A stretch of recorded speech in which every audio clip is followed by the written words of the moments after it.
Hi, I'm Mari and today I'm creating the new avatar of my channel. And if you watched any video before, you noticed that I actually created another chibi character. And by that time I cut my hair and I decided yes, it was a time to change. So here you can see just the time lapse of this change. And I used the same colors I had in my previous avatar to maintain a little bit the vibe, and I'm planning to have more faces and maybe clothes and use this avatar for my videos here in YouTube. You can have the palette by the link in the description, and I will talk to you at the end when I create the animation for the YouTube channel.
So here we are with the last details, and I duplicate the canvas to create the animation. As you can see here, I group everything I want to animate in one layer and then duplicate that group to create the animation. I normally duplicate my canvas, as you could see, several times just in case I lose the information. And in here I just noticed that I was missing like some color in the mouth, so I basically made it for the animation. And to create this animation I just wanted to like close the eyes, but later you will see in the videos that it may move a little bit more. Creating animations in here in Procreate or in Photoshop is time consuming because it's based on frame by frame animation, and it's not the case if I animate in, for example, After Effects, where I use technology to help me through, and is based on vectors. So if you want to learn more a little bit about creating animations here compared to After Effects, just leave a comment below and I can create a demo video of a difference of both techniques. So this is it for today. This is a new avatar, the new face of the channel.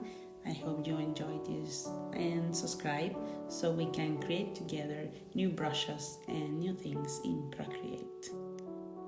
Thank you again and see you next time. Bye!